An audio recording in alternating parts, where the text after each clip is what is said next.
성부와 성자와 성령의 이름으로 말씀드립니다. 아멘. 네, 오늘 교회 오시면서 혹시 꽃 보셨나요? 네, 못 보셨어요? 꽃이 막 만발하잖아요, 그죠? 그리고 또 나무에도 새 이파리가 이렇게 나는데 그것도 꽃보다 더 아름다운 것 같습니다. 참 좋은 계절인데요. 여러분, 우리가 웃음을 또 뭐라죠? 웃음꽃이라고도 하잖아요. 여러분, 하나님 우리에게도 꽃 피울 수 있는 웃음을 주셨다고 믿습니다. 아멘. 우리 웃음꽃을 많이 피우셔서 주변 사람들에게도 기쁨이 되시는 여러분이 되었으면 좋겠습니다. 우리 미소를 지으면 서로 인사 나누실까요? 웃음꽃을 활짝 피우시기 바랍니다. 네, 활짝 피우시기 바랍니다. 네. 꽃보다 더 아름다우십니다. 네. 부활절기를 저희가 지내고 있는데 시간이 참 빠르죠. 이제 부활절기도 점점 마무리를 하러 가고 있습니다. 성령 강림 주일에 우리 새로운 우리 청년 박상욱 교우님인데요. 같이 세례를 준비하고 있어요. 주중에 만나서 같이 세례를 준비하고 있는데 성령 강림 주일 5월 19일입니다. 네, 우리가 또 세례식을 통해서 새로운 가족을 한 명 더 저희가 이렇게 맞이하게 되는데요. 여러분 같이 기도해 주시고 또 축하해 주시고 또 그날을 위해서 함께 해주시기를 부탁드리겠습니다. 부활이 무엇일까요? 계속 저희가 부활이라는 주제를 다양한 측면으로 살펴보고 있는데요. 부활이 무엇일까요? 주로 힌트는 오늘 우리는 성경 말씀 이런 거에 다 답이 있는 거죠. 부활을 다르게 표현해 보자면 하느님과 떨어지지 않고 잘 연결되는 삶이다. 예수님이 뭐라고 말씀하시죠? 저에게 내 안에 하느님이 계시고 하느님 안에 내가 있는 것처럼 너희도 똑같다. 그러니까 뭐예요? 이 하느님과 우리가 맺은 올바른 관계, 예수님의 십자가 순환과 부활을 통해서 다시 회복된 하느님의 관계는 죽음도 끊을 수 없다. 죽음도 이기는 하느님의 사랑이다라고 하는 것이 부활 안에 담겨있는 의미라는 것입니다. 여러분, 부활을 믿으시고 부활의 삶을 바로 지금부터 살아내시기를 바랍니다. 아멘. 오늘 예수님은 우리에게 추천하는 것이죠. 포도나무 가지는 줄기에만 잘 붙어 있으면 걱정할 게 없다.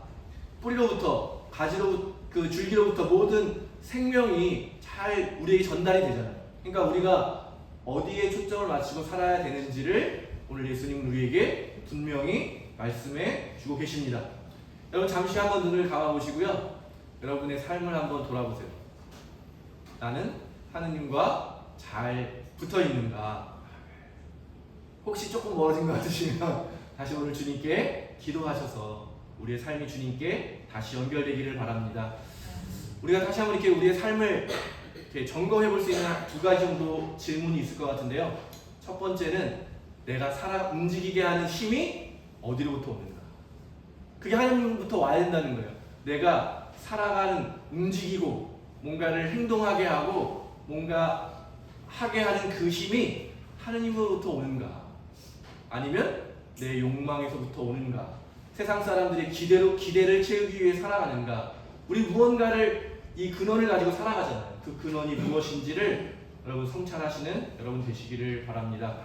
두 번째 질문이 있다면, 그래서 내가 그 동력을 가지고 내가 바라는 것은 무엇인가? 내 소망이 무엇인지를 우리가 물어봐야 된다는 거예요. 내가 정말 바라는 것이 무엇인가? 제가 한 10년 좀 전에 강릉교회를 개척하기 위해서 기도할 때였는데요. 그때 되게 단순하게 생각했던 것 같아요. 이 길이 하나님이 바라시는 길일까? 이 교회를 새로 만드는 일이 하느님을 위하는 일일까? 이 일이 성직자로서 해야 되는 일일까? 지금 와서 생각하면 거기에 조금 더해서 가족들도 좀 생각했어야 되는데 가족들은 생각하지 않고 그냥 제 단순하게 그것만 생각했던 것 같아요. 이 일이 하나님이 바라시는 일일까? 그래서 그 당시 여러 가지를 생각했다면, 가족들도 생각하고 경제적인 거 여러 가지를 생각했다면 아마 그 일을 시작하지 못했을 것 같습니다. 그래서 교회를 시작하면서 여러 가지 많은 기도를 통해서 정말 어떤 교회를 세워야 되는가, 그런 마음을 주셔서 제가 그 일을 시작할 수 있었는데, 처음 교회를 시작하는데요, 그 건물이 없었어요. 건물도 없었고 교인도 없었는데 왔다 갔다 지나다가 그 성공의 신자들을 만나게 돼가지고 세 분의 신자와 함께 교회를 시작하게 됐거든요. 그러니까 할 일이 하나도 없더라고요. 건물도 없으니까 한동안은 저희 집에서 예배를 드렸거든요. 작은 아파트에 살았는데 아파트 거실에서 이제 예배를 드렸어요. 그러니까 준비할 것도 없는 거예요. 청소되어 있는 집을 이제 제대를 조그만 이동식 제대를 만들어서 준비를 해놓으면 이제 신자분들이 오시는 거예요. 그러니까 그 잠깐의 시간을 빼고는 할 일이 없는 거예요. 그래서 아내한테 좀 혼나기도 하고 뭐 하고 있냐 도대체 뭐 이런 이야기 듣고 했는데 처음에 그렇게 하느님만을 위한다는 마음으로 시작을 했는데 몇 개월이 지나도 잘 진척이 안 되는 거예요. 건물도 알아봐야 되고 어떤 교회가 돼야 되는지를 뭔가가 변화가 돼야 되는데 신자가 더 느는 것도 아니고 건물을 뭐 여기저기 다니면서 제가 한 100개 이상의 교회를 머릿속으로 지었다가 허물었다가 뭐 저쪽 시골에도 교회를 지었다가 바닷가 쪽에도 지었다가 뭐 했던 것 같아요. 근데 뭐 다 안 되는 거예요, 참. 그렇게 되면서 점점 내가 지금 뭘 하고 있지 이런 생각이 들죠. 불안한 마음이 계속 올라오는 거예요. 그래서 어느 날 기도하고 저를 보는데 제가 제 존재감을 잃어버린 거예요. 성직자로 신자도 없고 교회 관리할 교회 건물도 없고. 그래서 그때 제가 배운 게 정말 건물 있는 교회는 얼마나 행복할까. 여러분 행복하시죠? 네. 이렇게 큰 건물에서 우리 지금 편안하게 예배드리잖아요. 근데 그때는 아주 작은 교회도 정말 얼마나 행복할까 이런 생각을 했거든요. 또 신자 한 분이 얼마나 귀한지 모르겠어요. 제가 한 분 한 분을 그냥 세 분이니까 뭐 너무나 이게 적은 거예요. 그래서 한 분을 어떻게 전도할까 이런 생각을 하면서 얼마나 신자 한 분 한 분이 귀한지를 그때 많이 배우게 됐습니다. 그런데 인간적인 마음이 계속 드는 거예요. 건물도 빨리 마련하고 싶고 신자를 조금 늘었으면 좋겠다라고 하는 인간적인 생각 때문에 자꾸 하느님의 일을 구하기보다는 제 욕심을 채우기 위해서 제 존재감을 찾고 싶은 마음에 뭔가를 계획하고 준비하고 일하는 저의 모습을 보게 되더라고요.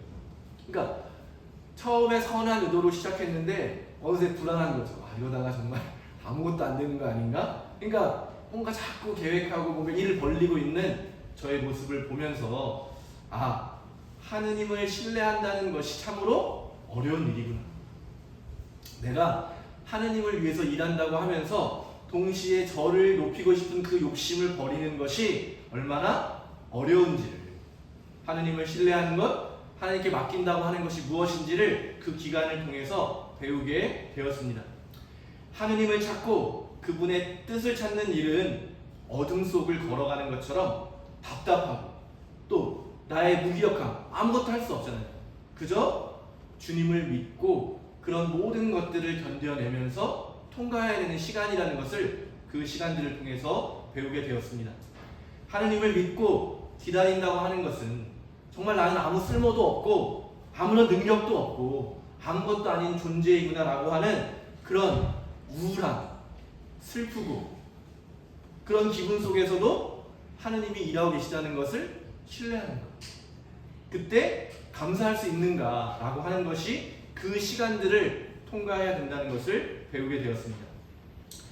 하느님께 맡긴다고 하는 것은 내 존재감과 내 욕망을 드러내기 위해서 끊임없이 움직이는 내 마음과 손발을 묶어놓고 모든 뜻을 내려놓고 완전히 주님께서 맡겨드릴 때 하나님께서 일하시는 방법, 내 생각과 계획과는 다르게 일하시는 하나님을 만나는 일이었습니다.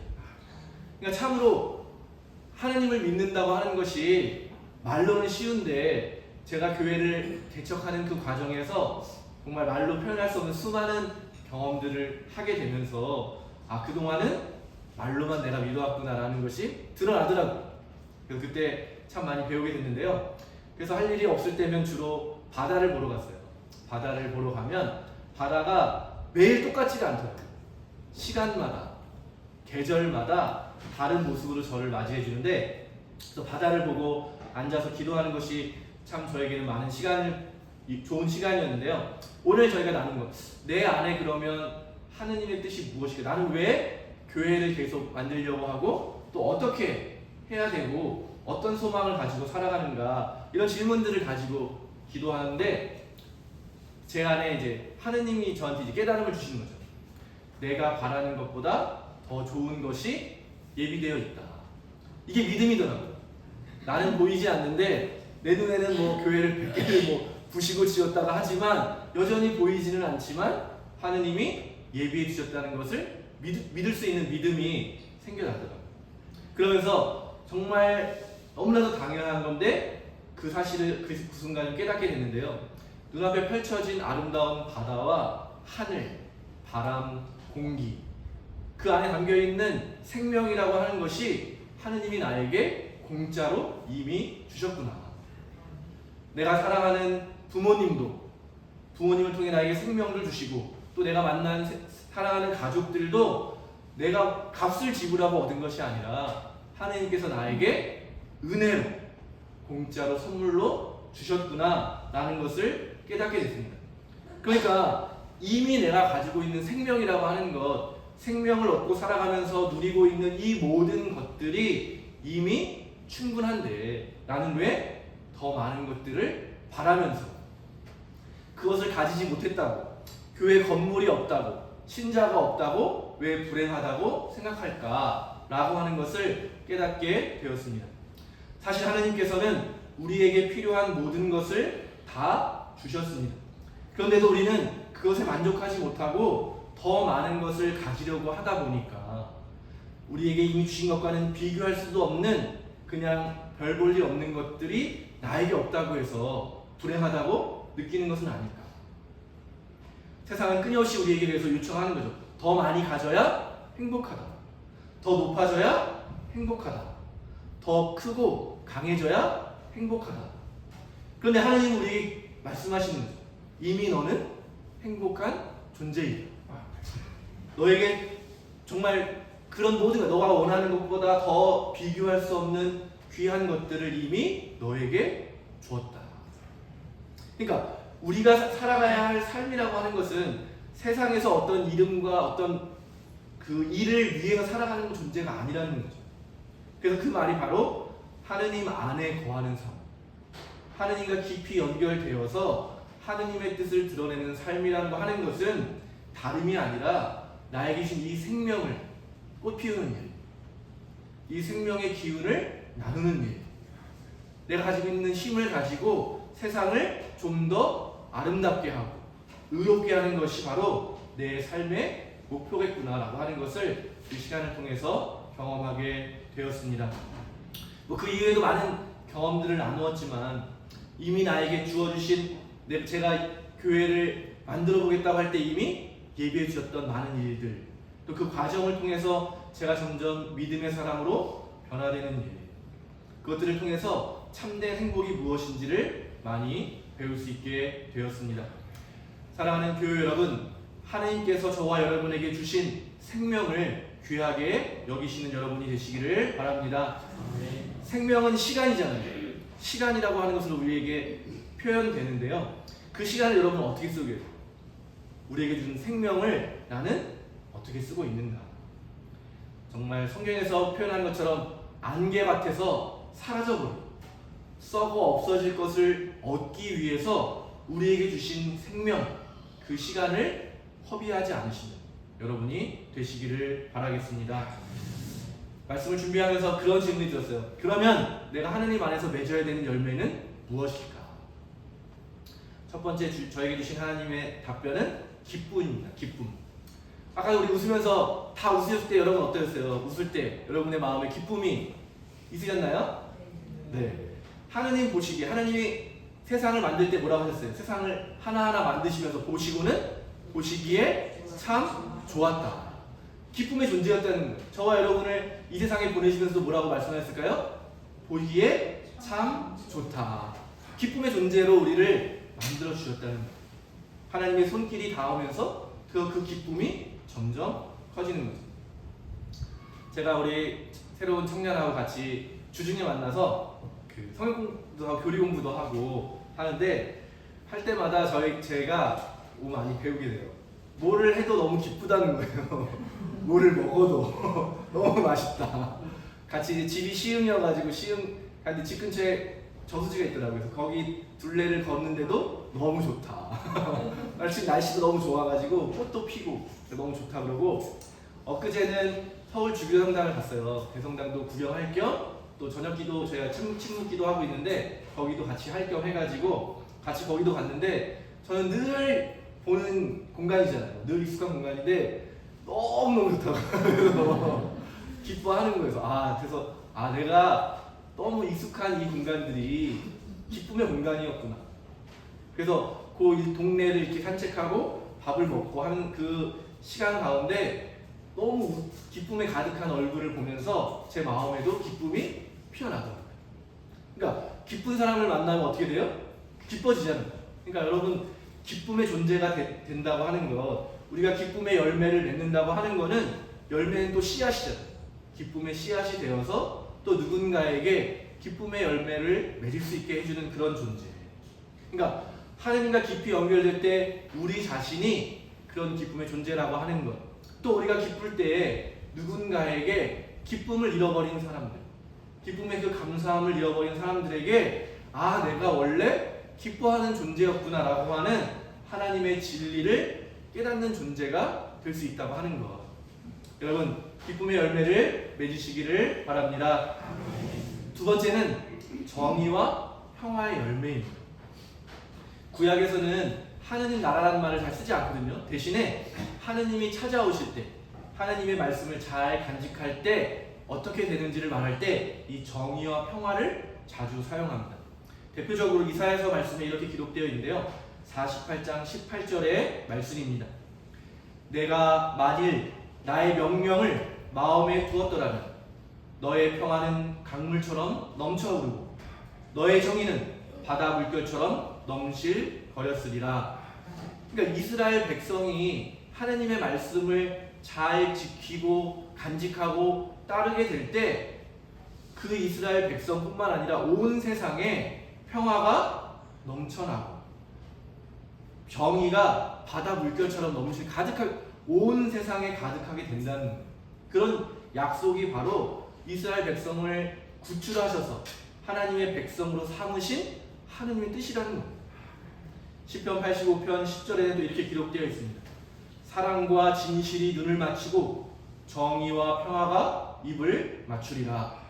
그러니까 정의와 평화라고 하는 것은 다른 두 개가 아니고 연결되어 있는 하나인 것이죠. 하나님의 뜻이 이 땅에 이루어지는 그 모습을 두 가지 가치로 늘 표현하고 있는 겁니다. 신약으로 오면 야고보서 3장 18절에도 이렇게 기록되어 있습니다. 평화를 위해서 일하는 사람들은 평화를 심어서 정의의 열매를 거두어 드립니다. 예수님 말씀하시는 평화를 위해 일하는 사람은 행복하다. 그들은 하나님의 자녀가 될 것이다. 우리 모두가 하나님의 자녀로 평화를 위해 일하는 사람들이고, 그렇게 평화를 위해서 일하는 사람들을 통해서 이 땅에 어떤 열매를 맺게 돼요? 정의의 열매. 그러니까 우리가 교회 다니는 거는 나 혼자 그저 나 하나 행복하자고 하는 것이 아니라, 물론 그것도 우리가 받게 되지만 이 세상에 정의와 평화를 이룰 수 있는 그런 존재로 살아가게 되는 것입니다. 신앙이라고 이렇게 놀라운 힘을 가지고 있는 거죠. 하느님의 뜻이 이루어지는 그것이 정의라고 한다면, 정의가 가득한 세상, 평화로운 세상, 그래서 우리가 뭐라고 말할 수 있겠어요? 하느님의 나라입니다. 하느님의 뜻이 이루어지는 하느님의 나라. 우리가 죽어서 가는 천국이 아니라 바로 지금 하느님과 깊이 연결되어서 하느님이 주시는 생명을 가지시고 열매를 맺게 될 때 우리는 하느님 나라에 살게 되는 것입니다. 우리가 이 땅을 정의롭고 평화롭게 만들어 가게 될 때 하느님의 나라는 바로 우리 가까이, 아주 가까운 곳에 있게 되는 것이죠. 그래서 사도 바울은 로마서에서 이렇게 선언합니다. 로마서 14장 17절의 말씀입니다. 하느님의 나라는 먹고 마시는 일이 아니라 성령을 통해서 누리는 정의와 평화와 기쁨입니다. 아멘. 사랑하는 교회 여러분, 우리는 그저 이 세상에서 세상적인 어떤 가치를 이루라고 하나님의 부름을 받은 사람이 아닌 것입니다. 하나님의 나라를 이루기 위해서 성령의 도우심으로 날마다 정의와 평화와 기쁨의 열매를 맺어가는 그런 이 땅을 구원해 나가는 하나님의 거룩한 백성입니다.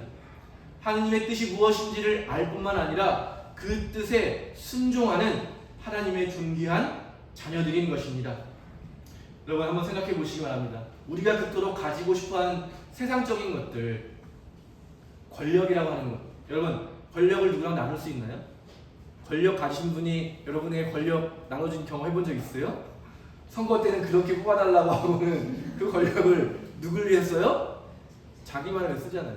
권력이라는 게 그런 누구가 나눌 수가 없는 거예요. 역사를 보면 그 권력을 차지하기 위해서 사랑하는 가족이라 아버지와 아들이 어떻게 해요? 그 권력을 나눌 수 있다면 평화롭게 나누잖아요. 근데 그런 일은 없는 거죠. 우리가 추구하는 세상적인 가치들은 이웃들과 나눌 수가 없어요. 그러니까 어떻게 돼요? 이웃들과 나눌 수가 없으니까 더 많이 가지려고 하다 보니까 이 세상이 지금 그런 거잖아요. 미워하고 다투고 빼앗고 그런 잘못된 관계들로 우리의 관계들이 틀어지게 되는 거죠.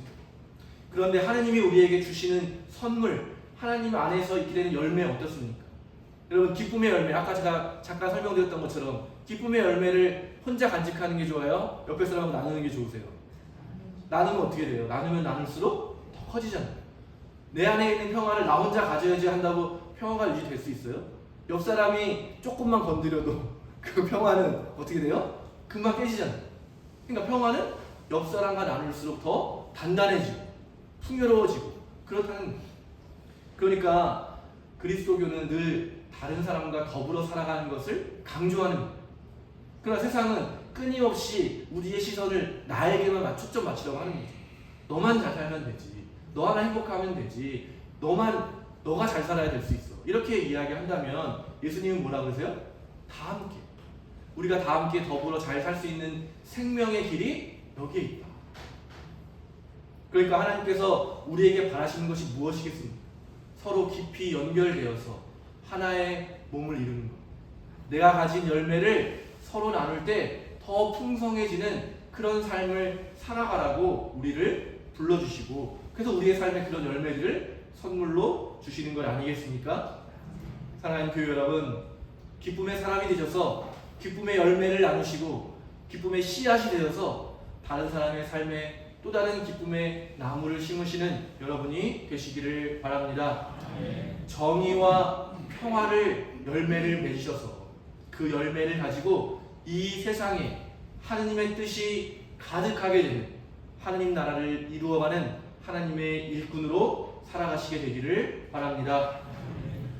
오늘 우리가 읽은 이야기는 다음 주로도 연결이 되는데요. 오늘 우리가 이독서에서 읽은 것처럼 이 모든 일은 하느님의 사랑으로 시작돼서 사랑으로 완성된다고 이야기합니다. 그러니까 우리가 신뢰할 수 있는 것은 내가 아니라 내가 먼저 하느님을 찾은 것이 아니라 우리가 하느님을 알지 못할 때도 이미 나를 사랑해 주신, 나를 선택해 주신 그 하나님의 사랑으로부터 이 놀라운 일들이 시작된다. 그리고 그 과정에도 하나님의 사랑으로 이루어져 가는 거죠. 결과도 하나님의 사랑으로 그 일들이 이루어지는 것입니다. 결국 우리는 사랑이신 하느님을 만나는 사람이 되어야 하는 것입니다. 우리 마음에 하느님의 사랑으로 가득 차게 해야 되는 것입니다. 그리고 그것을 가지고 여기 기쁜 소식이 있다. 하느님의 사랑이 여기 있다고 우리가 만나는 모든 사람들에게 우리가 가진 사랑을 나누는 사람으로 살아가는 것입니다. 이제 이 귀한 부활절기를 저희가 이제 마무리해 가면서 부활하신 주님을 꼭 만나시기를 바랍니다. 예수님의 부활이 아니라 저와 여러분이 부활해서 새로운 존재로 거듭나는 그런 부활절기가 되시기를 우리를 위해서 이 땅에 오시고 고난받으셨으나 부활하신 예수님의 이름으로 축원드립니다. 아멘. 성부와 성자와 성령의 이름으로 말씀드렸습니다. 아멘.